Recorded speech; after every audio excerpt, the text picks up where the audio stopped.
Nous parlons aujourd'hui de la relation agent-client qui est mise à rude épreuve. Vous voyez, parfois le client est ignoré et on lui demande d'aller même chercher la monnaie, un traitement qui n'est pas souvent de gaieté pour le client qui vient quand même vous demander de vos services. Fulgence Routonji. Oui, et le débat va se mener ici déjà en studio. Nous avons déjà nos deux invités qui sont déjà en place. Nous avons Claude Adigli, il est journaliste. Bonjour, Monsieur Claude. Bonjour, Fulgence Routonji, si vous voulez. Bonjour, Marcel Petero. Bonjour, Claude Adigli. Voilà. Et en face de vous, nous avons un qualiticien. Il répond au nom de Gentile Badedji. Bonjour, Monsieur Badedji. Bonjour, madame. Bonjour, monsieur le journaliste. Bonjour, comment allez-vous? Heureux d'être avec vous ce matin. Le plaisir est pour nous aussi. Alors, au téléphone... Oui, au téléphone, Marcel, vous allez recevoir Maxime Jean-Claude Rouyovi, il est économiste et gestionnaire. Exactement, et si le décor est planté, nous allons nous tourner déjà vers Claude Adigli, qui est journaliste d'investigation. Voilà. Vous avez certainement eu à rencontrer déjà de ces cas de traitement dans des entreprises, des institutions que vous fréquentez. Dites-nous un peu la gestion de la clientèle, comment ça se passe aujourd'hui?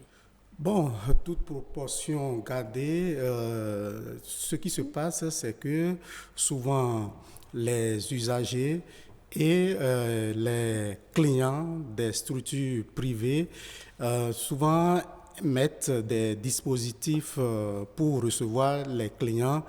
Et parfois, ça marche très bien, c'est-à-dire que vous arrivez tout de suite, vous n'avez pas assez de queue et vous payez, par exemple, votre note, votre addition, votre facture, et cela se passe très bien. Mais il arrive, enfin, dans la plupart des cas, parce que moi, je suis citoyen, après tout, avant d'être journaliste, et il arrive que dès que vous arrivez au guichet pour régler un certain nombre de consommation que vous avez eu à faire au cours du mois écoulé, et il arrive que vous éprouvez d'énormes difficultés pour payer, pour régler cette addition-là.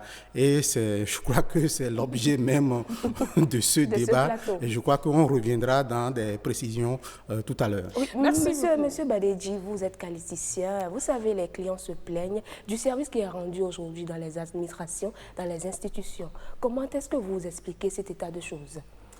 Alors, il faut dire que la cause de ce mauvais constat que nous avons tous est due à plusieurs niveaux, à plusieurs causes bien sûr, et à plusieurs niveaux.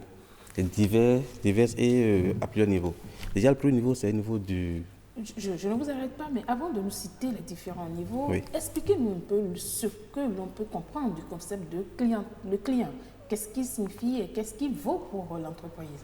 Alors, je vais vous citer une phrase d'un éminent qualiticien que j'aime vraiment souvent présenter au cours de mes formations.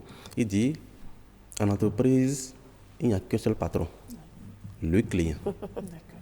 Il peut licencier tout le personnel, depuis le directeur général jusqu'au dernier employé, tout simplement en allant dépenser son argent ailleurs. C'est là l'importance du client. Ce n'est pas le directeur général qui est votre patron en fait. Le patron de votre patron, c'est le client. Chaque client qui vient dans votre entreprise apporte 1 franc, apporte 1% ou bien un pourcentage donné de vos salaires. Parce que c'est des bénéfices de ce qu'il apporte que tout le monde va se partager et vous aurez à la fin de mois votre salaire. Alors donc, cette seule phrase-là déjà met déjà en avant l'importance du client dans l'entreprise. Sans le client, vous n'existez pas. Sans le client, l'entreprise n'existe pas. Oui, d'où cette phrase, le client est roi. D'où cette phrase, le client est roi. Oui. Le client est roi, qui est une phrase très bien justifiée. Et si vous, pour ceux qui sont dans des zones où la royauté a encore un peu de sens, on sait un peu comment est-ce qu'on salue le roi, ou bien quelle considération on donne au roi. Ce n'est pas forcément qu'il faille s'agenouiller, se coucher devant le client, ce n'est pas forcément ça ce qui est demandé, mais lui accorder toute l'importance, toute la considération nécessaire pour que celui-là puisse revenir encore vers vous. Vous choisissez encore à nouveau et venez consommer vos produits ou vos services. Je voulais apporter aussi une explication parce que qui dit il faut nécessairement une clarification sémantique sur la notion de client et d'usager, parce que c'est capital pour la suite du débat. L'usager est souvent, cette notion-là est souvent utilisée pour les structures d'État, le service public, le service d'État. Et par contre, la notion de client est surtout, vous voyez, c'est quelqu'un qui apporte de la valeur ajoutée à l'entreprise. Et là-dessus, cette notion est beaucoup plus prononcée vis-à-vis de ceux qui ont ouvert une structure privée. Vous voyez, bon, parce que c'est pas trop approprié de dire, par exemple, qu'il y a un client de l'administration, mais sur le plan technique, c'est juste un usager. Et la notion de clientèle est beaucoup plus axée quand on parle du privé. Alors, vous me permettez, c'est vrai. C'est très vrai ce que dit le journaliste. Je suis très juste d'accord avec vous. Mais aujourd'hui, les notions doivent évoluer, même dans le public. Même dans le public, on doit appeler, l'usager doit commencer à être vu comme un client. Du moment où il apporte. Du moment où il apporte une plus-value. Parce que quand il vient, soit il achète des timbres, soit il veut... En tout cas, un agent qui est recruté n'est pas recruté pour lui-même. Il est recruté pour cet usager qu'on appelle, mais en réalité, qui est un client. Parce que c'est à cause de lui qu'il a été recruté, en fait.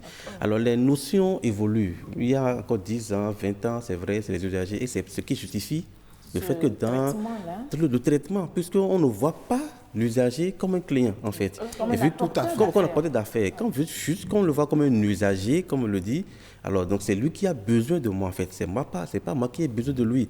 Alors vu qu'on voit le client, l'usager, comme une personne qui a besoin de quelque chose, on le voit comme un mendiant, quelqu'un qui vient commander un service, et on sait que même s'il ne le rend pas aujourd'hui là, même s'il s'énerve, il reviendra. Voilà, c'est moi qui lui rends le service. La qualité du produit qu'on offre aujourd'hui dans nos entreprises peut amener ces agents à maltraiter le client.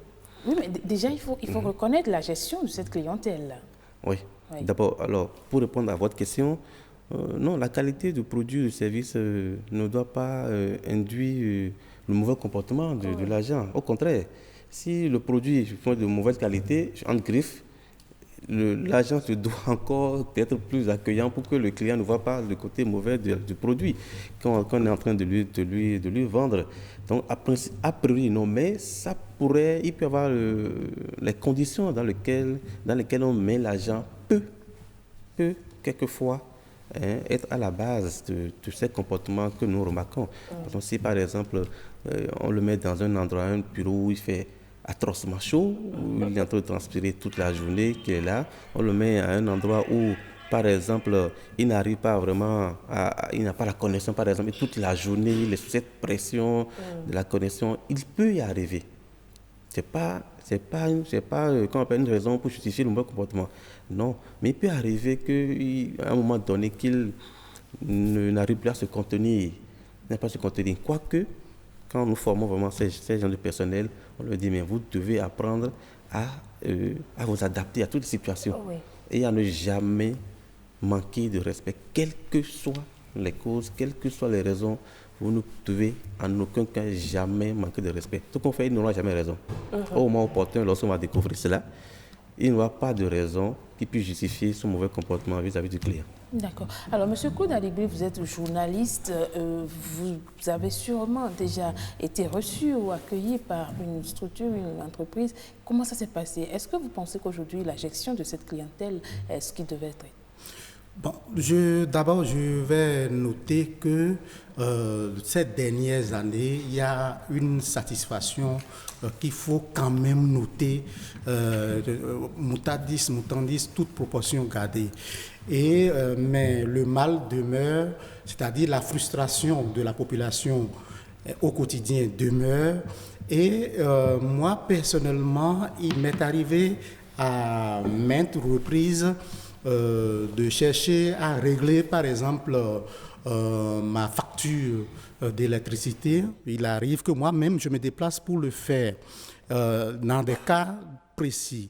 Mais j'ai constaté que la longue file d'attente se fait de plus en plus désiré. Même si des progrès ont été remarqués, ont été notés ces dernières années, on constate quand même que le client, pour régler un certain nombre de choses, continue de souffrir le martyre et là-dessus, ce n'est pas une chose agréable.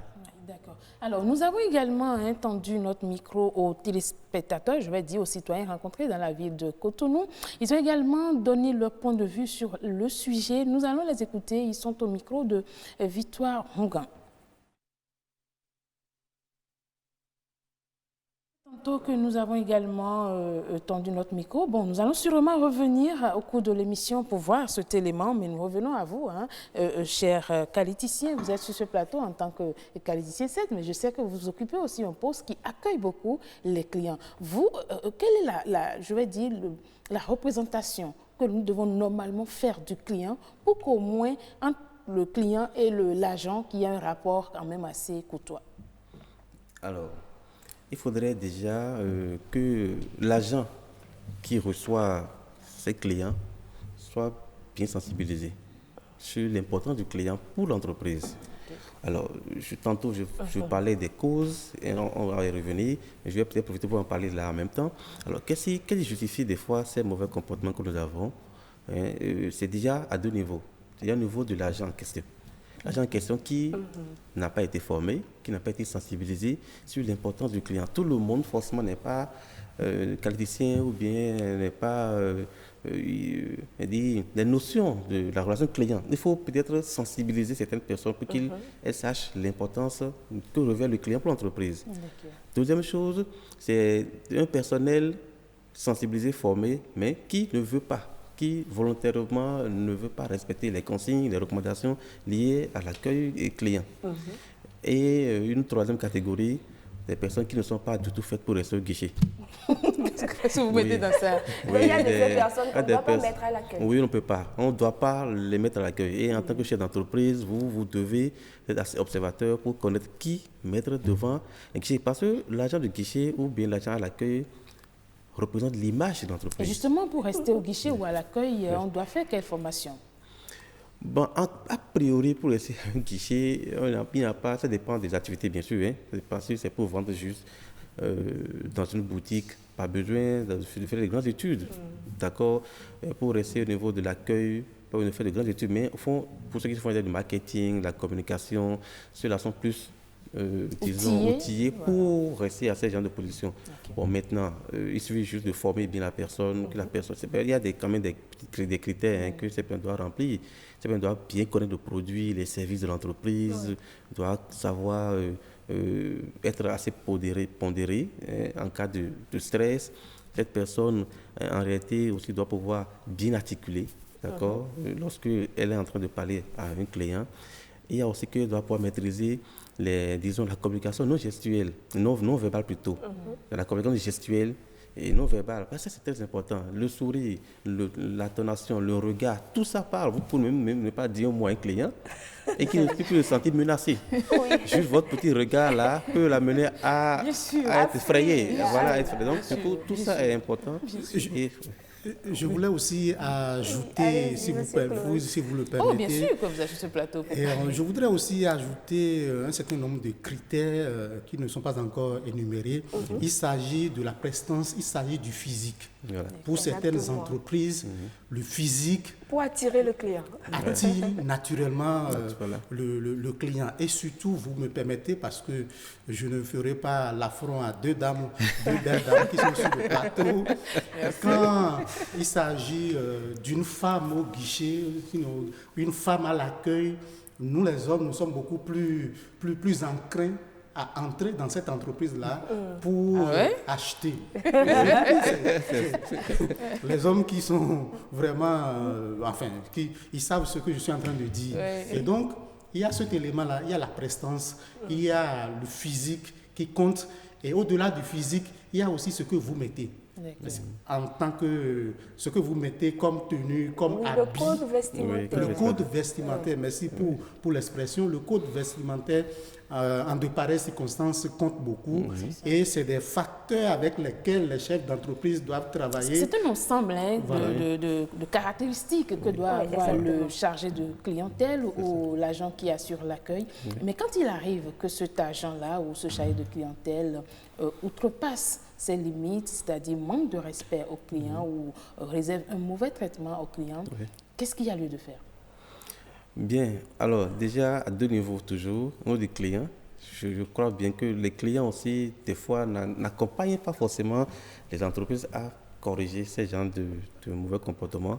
Le client doit dénoncer. Moi, je recommande que le client dénonce, pas tempêter. Pas tempêter, pas faire du bruit avec l'agent de guichet, tout ça. Non, ça serait se ridiculiser. Alors, mais si l'entreprise a une boîte à suggestion ou bien un numéro de téléphone pour se plaindre, alors c'est naturellement, je recommande au client de se plaindre pour que cela puisse être corrigé. Alors, deuxième niveau, c'est le niveau de l'entreprise. Alors, cet agent, d'abord, il faudrait voir si elle était formée ou pas. Si c'est un récidiviste, il faut taper dessus. J'allais en venir par la suite, peut-être si vous me permettez. Alors, ça fait partie des causes du fait que ça continue parce qu'on ne tape pas dessus. Surtout quand les gens sont déformés, ont été sensibilisés et qu'on voit que la même personne reprend tout le temps. Voilà, surtout où on connaît, on sait que tel Inks, ben voilà, il ne faut pas aller à son guichet. Vous avez 100% de chance d'être mal accueilli. Oui. Alors pourquoi le maintenir là, ou la maintenir là? Il faut le dégager. Parce que c'est l'image de l'entreprise qui est en jeu. C'est ça. Et peut-être qu'on va en parler de la conséquence tout à l'heure. Si un client qui est mécontent, déçu, mal accueilli, les conséquences sont souvent dramatiques. On n'arrive même pas à quantifier tout ce que ce client-là peut faire derrière. Donc du coup, vous n'avez rien à perdre à sortir celui-là de là. Alors une chose que nous recommandons aussi pour corriger un peu cela, c'est faire des activités ou bien des missions clients espions. Moi, j'adore ça. Client espion, Oui, genre vous client introduisez espion. quelqu'un On envoie un qui client. vient juste acheter. Voilà, pour juste vérifier si cet agent-là est en train de respecter rigoureusement ce qu'on l'a appris. C'est ça. On le forme d'abord, on leur donne, il y a ce qu'on appelle la charte d'accueil, qui est l'une des choses qui manque cruellement. Je vous assure que vous serez surpris de savoir combien d'entreprises, de grosses structures de la place, En cette charte-là. n'ont pas, n'ont pas cette charte d'accueil. Ils n'ont pas cette charte d'accueil. Alors c'est le b.a.-ba qu'il faut avoir pour que le personnel à l'accueil sache exactement qu'est-ce que vous, dans votre entreprise, vous mettez comme principe en matière d'accueil. Alors donc une fois formé sur ces chartes d'accueil, moi je recommande qu'on envoie des clients espions avec pourquoi pas même des équipements high-tech pour donner des preuves à l'appui. Il ou elle va se voir en train d'accueillir, il va s'entendre, il n'y aura pas de raison qu'il nie après qu'il n'a pas mal accueilli un client. Une fois que vous faites ça, une fois, deux fois, et qu'on tire les oreilles à ceux-là qui vont continuer à récidiver, voilà, mais la solution va régler de lui-même tout simplement. C'est ça. Alors donc c'est l'une des choses que moi je recommande pour disons, corriger un peu cet état de choses. Ok, d'accord. Alors, on y va. Oui, vous avez une question pour Claude tout à l'heure. Ah oui, monsieur Koul, moi je voulais juste vous demander, lorsque vous allez dans une agence, c'est pas, vous allez demander un service et vous voyez la dame, la mine renfroyée, qu'est-ce que vous faites? Vous retournez ou vous lui parlez? Bon, c'est deux choses. La première que moi j'ai l'habitude de faire, je calcule la distance qui me sépare d'une autre entreprise auprès de laquelle je peux régler mon addition, ou tout au moins si la distance qui me sépare d'un nouveau point d'accueil, si elle est longue, qu'est-ce que je fais? Je prends mon mal en patience, tout doucement, et je subis jusqu'à la fin et je règle ma facture et je me retourne tout simplement. C'est ce que j'ai l'habitude de faire. Et ce que je voudrais aussi dire, c'est par rapport aux recommandations dont parle... Monsieur Claude Adibli, je ne vous arrête pas. Hein. On va vous donner la parole encore tout à l'heure pour continuer votre développement. Mais déjà, nous avons notre économiste, oui, gestionnaire en ligne. Il s'agit de Massime Jean-Claude. Oui, bonjour, monsieur Massime Jean-Claude Rouyovi. Allô? Oui, bonjour, monsieur Massime Jean-Claude Rouyovi. Allô, vous nous recevez? Bon, il y a un petit souci, je pense, avec la ligne. Nous allons à nouveau essayer pour voir s'il pourra nous entendre. Je disais tantôt que nous allons établir la liaison avec notre économiste, voilà, gestionnaire, M. Massime Jean-Claude Rouyovi. Bonjour. Comment allez-vous? Oui, comment allez-vous, M. Rouyovi? Alors, merci déjà de participer à ce débat. La question du jour, c'est de savoir comment gérer la clientèle pour éviter quand même ces situations fâcheuses. Déjà, à votre avis, comment est-ce qu'on peut définir la clientèle, puisqu'on a écouté également le qualiticien sur ce plateau?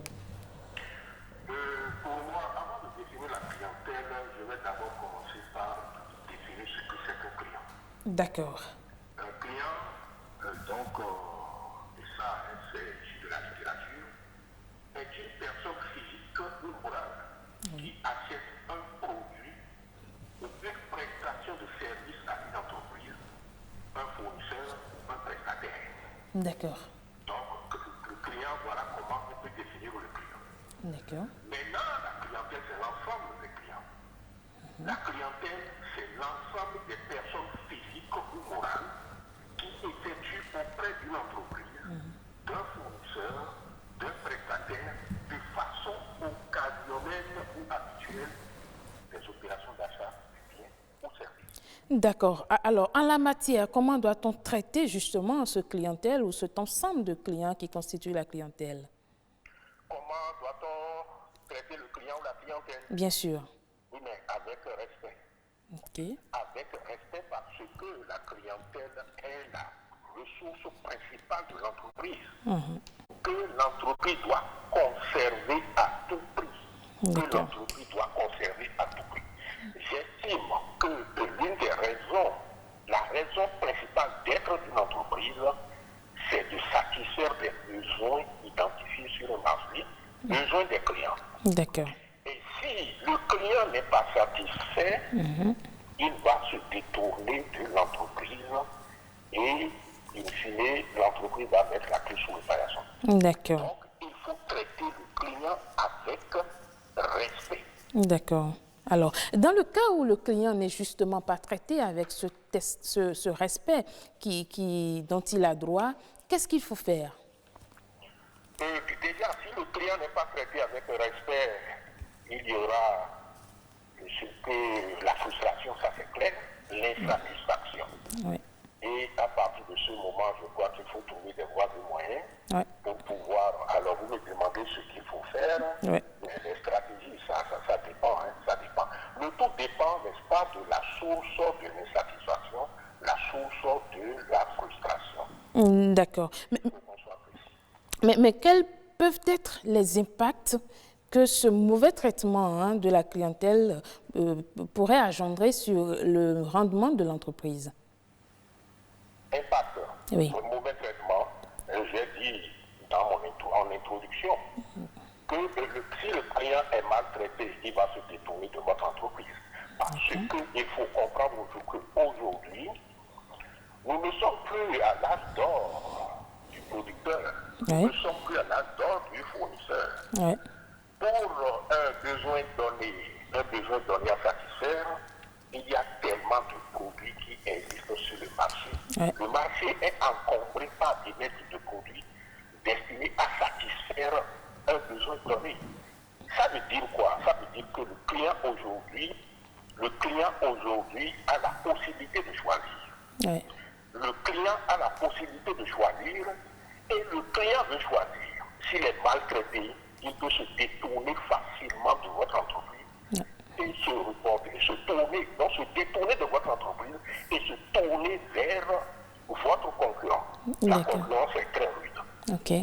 D'accord. Alors, dans les entreprises, je vais prendre le cas des entreprises publiques, par exemple, où ce mauvais traitement est observé, est-ce que cela n'aurait pas des conséquences sur l'économie de notre pays, puisque ces entreprises sont directement liées à l'État? Oui, bien sûr. Les entreprises publiques, déjà, ceux qui travaillent dans les entreprises publiques, ce que j'ai pu observer aussi bien au Bénin qu'à l'intérieur du Bénin, Et si je prends les entreprises publiques, les gens ont souvent le comportement de fonctionnaires. Ils ont le comportement de fonctionnaires. Ils n'ont pas compris que leur présence à un poste, ce ne se justifie que par l'existence des clients.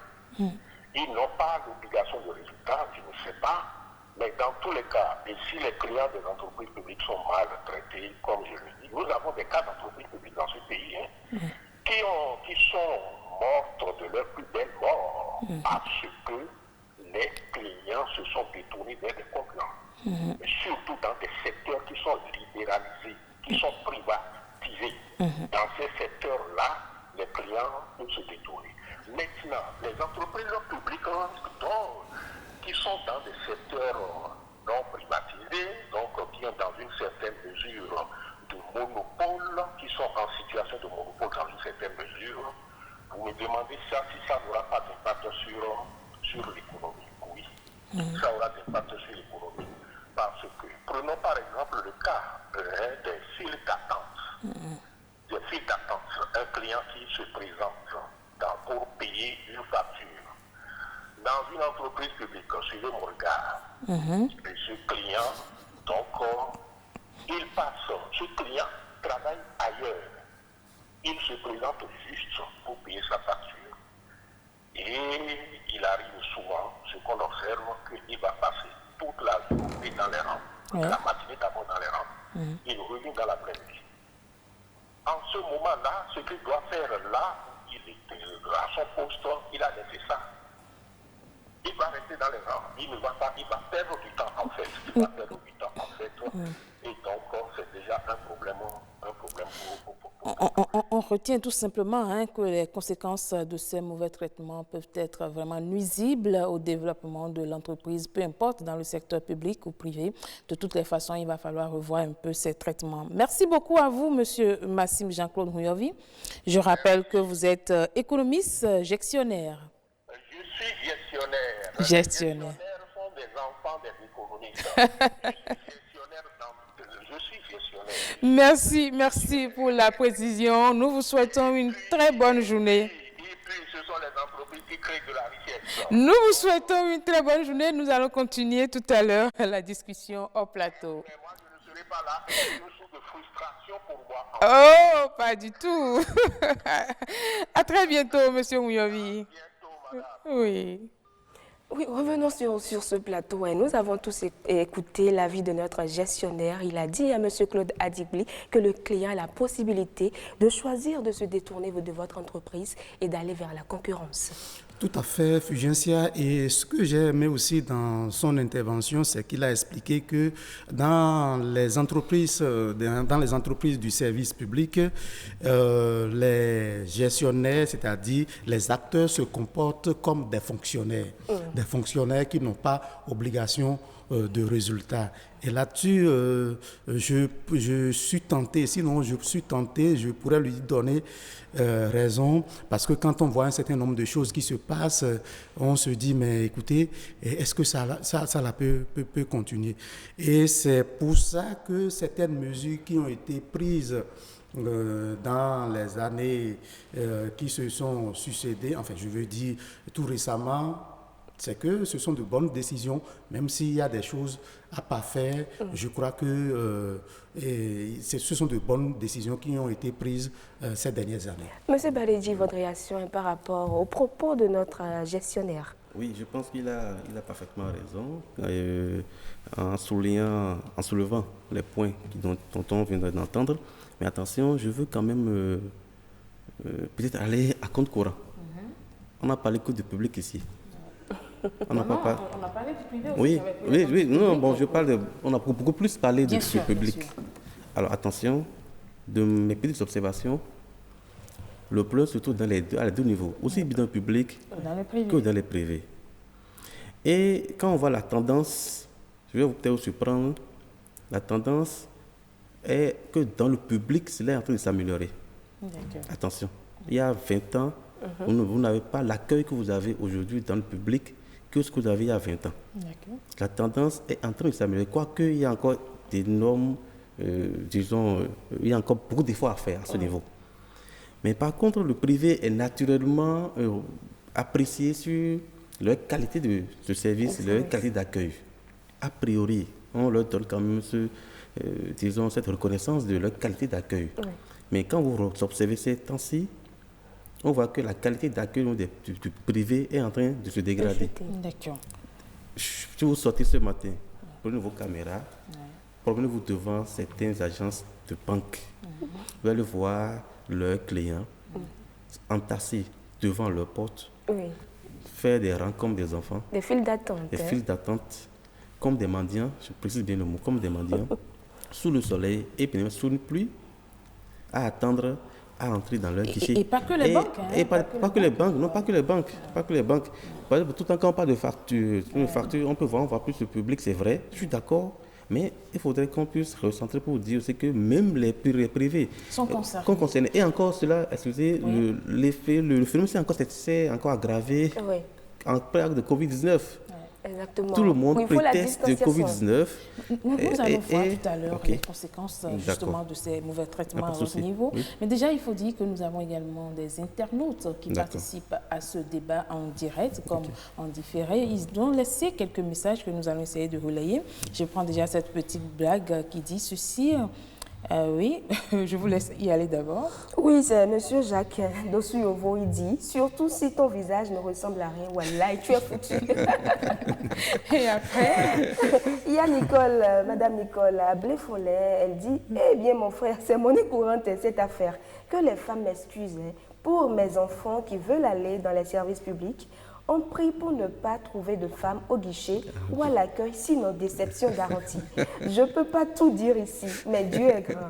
Si on pouvait mettre beaucoup de choses en ligne, on pourra moins s'énerver. Il y a Madame Naya Lawson qui dit ceci. Je commence par dire que j'aime bien me retrouver dans des situations du genre. Je veux parler du mauvais accueil de la clientèle. Partout où je passe et que cela arrive, je laisse toujours des traces. D'abord, il faut dire que le phénomène est récurrent dans le public où l'agent sait que, quoi qu'il advienne, il a son salaire à la fin du mois. Dans le privé, cela est moins notoire parce qu'il est plus facile pour le client de se plaindre au chef. Pour ce fait, ce qui est dans nos administrations publiques, les administrés ne savent pas qu'ils peuvent saisir l'autorité en cas de défaillance, qu'ils ont le droit de dénoncer des dysfonctionnements. Au contraire, ils ont peur de nos autorités ou responsables des services publics. Il faut avoir fait le droit administratif pour le savoir, évidemment. Si le phénomène est si développé, c'est dû à l'ignorance des administrés, voilà, qui ensuite, pour les quelques-uns qui ont le courage de dénoncer ces cas, l'impunité s'érige en maître. Du coup, la clientèle n'est pas prise au sérieux puisque c'est un service indispensable et obligatoire. Les agents administratifs savent que vous n'avez pas droit ou vous n'avez pas d'autre choix que de subir leur mauvais accueil. Oui, il y a même Bouriana Dagia, elle dit ceci. Le sujet de ce lundi s'adresse aux services publics et même privés. Il est d'une grande importance et concerne le vivre au quotidien de beaucoup de personnes. On dit que le client est roi. Au Bénin, c'est faux. Chez nous, le client est maltraité malgré son argent par des agents inconscients, mal formés, incompétents, sans niveau, des arrivistes et de surcroît des gens irresponsables et incultes qui n'ont aucune notion de ce qu'est l'accueil dans une entité de production. Ceci s'adresse aux services publics comme privés. Le service d'accueil doit être le miroir de tout lieu où l'on brasse l'argent si l'on veut être performant. La courtoisie, le sourire, les bons gestes, l'oubli de soi sont nécessaires pour être accueillant, attentif. Les frustrations accumulées ont des impacts négatifs sur le rendement de certains services qui font faillite et ferment plus tard. Et le cycle de chômage reprend son cours. À qui la faute? Il est temps que les responsables à tous les niveaux revoient leur copie au recrutement, voire le profil dans la formation initiale reçue, le management de ressources humaines. Le client doit être respecté, ménagé et satisfait. Les chefs doivent de temps en temps passer et contrôler le travail, faire des changements de poste, éviter la sédentarisation, les intouchables, les copinages, car le cesse fout tout en l'air dans une unité de production. Et c'est la dérive qui s'ensuit. Baisse de recettes, détournement, etc. La langue, la numérisation, le paiement en ligne faciliteront les tâches. Les machines remplaceront les hommes et le chômage ira en grandissant.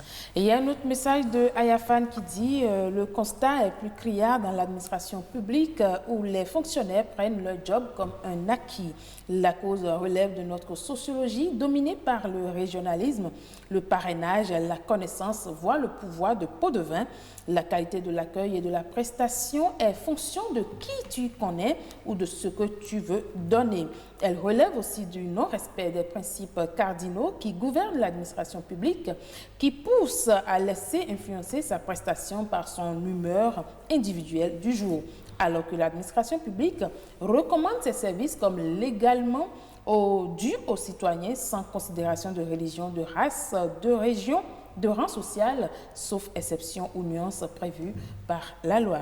Oui, exactement, Marcel. Nous avons un autre message de Andrea Bachiumba qui dit ceci: le phénomène du mauvais accueil est récurrent dans les services publics, bien que lieu tenant dans les services privés. Des fois, j'ai comme l'impression que c'est en voyant le monde en face que ces personnes, se sentant submergées, deviennent hargneuses. Ce phénomène s'observe dans les hôpitaux où l'accueil doit être thérapeutique. Et là, si vous ne faites pas attention, vous risquez de subir le sort qui n'est pas votre, car les loups ne se mangent pas entre eux. Attention, ce n'est pas seulement les femmes qui font souffrir le martyre. Il existe bien des hommes qui en font plus. Cette situation catastrophique trouve sa source dans l'incivisme, dans le manque de conscience professionnelle. Pour remédier à cela, il faut organiser des séances de sensibilisation, d'éducation citoyenne de manière périodique, revenir à la culture de la non-violence en milieu socio-professionnel. Une plainte contre l'agent indélicat pouvait entraîner des retombées fâcheuses, aller jusqu'à la perte de l'emploi, et vous l'aurez encore sur la conscience. Alors, mieux vaut veiller à ce qu'il y ait tolérance, puis on s'en remet aux mains de Dieu. Et Madame Abiat Oumarou Denagbe qui dit ceci: le mauvais accueil est partout dans le public comme le privé. Ce qui est inadmissible, c'est dans les hôpitaux. Je veux citer le mercredi 9 septembre dernier, j'étais dans une grande clinique privée à Papa. Après les soins, je suis allée à la caisse pour payer. La caissière me regarde bien. Voyant que je suis mal au point, elle me demande quand même d'aller chercher la monnaie. Ce n'est pas la sorcellerie, ça. Ma bouche n'était pas malade, heureusement. C'est une question de formation. Tout le monde ne peut pas être au contact du public. Encore deux messages et nous allons revenir sur ce plateau. Oui, vous avez raison. Nous en avons reçu assez. Hein. Il y a Yves-Patrick Loco, il dit « Tu portes plainte et tu seras encore celui qui fera les démarches pour demander pardon si quelque chose de fâcheux arrive à l'agent. » Dans un bureau d'arrondissement de Cotonou, un ami a eu de la peine pour l'obtention de l'acte de naissance de son enfant. Une secrétaire bloquait exprès le document. Elle lui a clairement demandé de l'argent. Quand on s'appelait au CA, il nous a dit que la dame est une habituée des faits avec des plaintes énormes contre elle. Cette énième a valu sa suspension et c'est encore mon ami qui a supplié pour que quelqu'un n'entre pas en chômage à cause de lui. Voilà, je pense que nous allons lire un tout dernier message que nous allons revenir sur ce plateau. Il y a M. Damien qui dit ceci: je dirais juste que partout en Afrique, le mal demeure et persiste car la notion de client s'apprend, voilà, et s'applique. C'est pour cela qu'on dit que le client est roi. Tout est à reconstruire. On note cet état de choses plus dans les sociétés publiques dont les agents sont rois au détriment des clients parce qu'ils ne sont jamais sanctionnés et n'ont peur de personne. Bref, pas d'obligation de résultat. Il faut traiter le client avec respect en étant très regardant, voilà, et accueillant pour satisfaire ses besoins, car sans le client, on ne saurait parler de l'entreprise et surtout le délai aussi. Oui, vous avez vu nos internautes, ils ont vraiment fait beaucoup de dénonciations par ici. Monsieur Claude, votre avis par rapport à tout ce qui a été dit? Très rapidement, ce sera aussi votre mot de fin. En fait, tout à l'heure, je reconnaissais que ces dernières années, il y a beaucoup de choses qui se sont améliorées, mais je suis en train de m'interroger dans le sens que, bon, même si des choses se sont améliorées, il demeure qu'il y a des frustrations pour régler des additions, pour payer des factures, ainsi de suite. Même l'expertise extérieure qui a été sollicitée au plus haut sommet, je crois que cette expertise n'a pas produit l'effet que moi j'escomptais.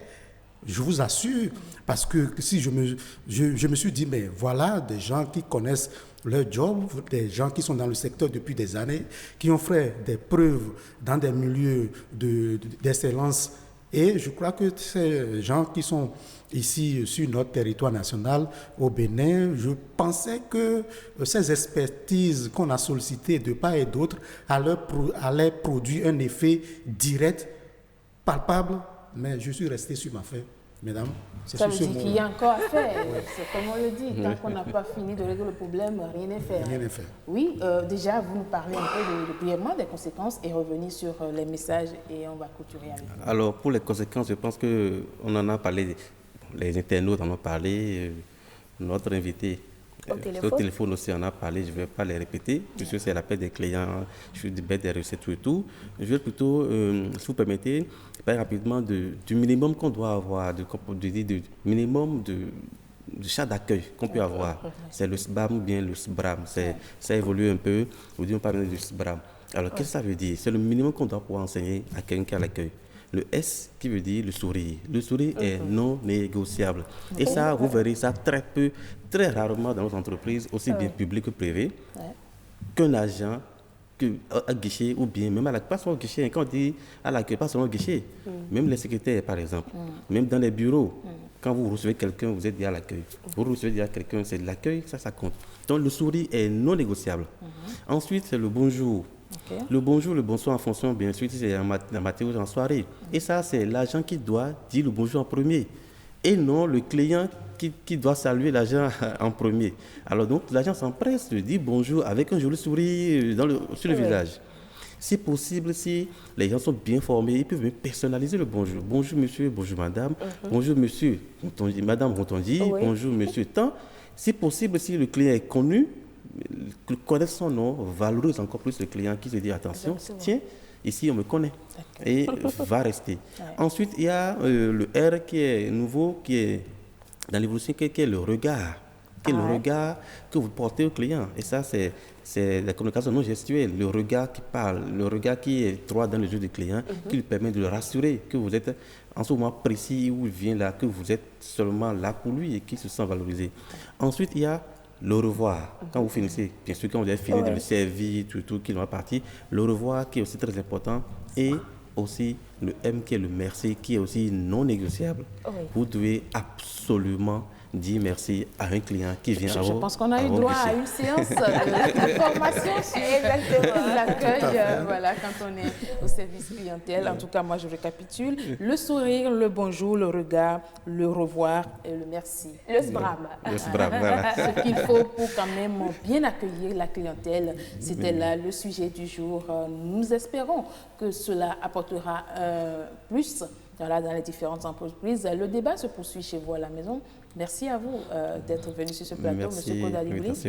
Merci également à vous, M. Badedji. Voilà. Gentilé. Merci. Tellement j'ai gardé votre formation que je n'arrive même pas à prononcer votre nom. On vous souhaite alors un très bon lundi et une très bonne semaine. Merci. Pareil à vous aussi. Merci beaucoup.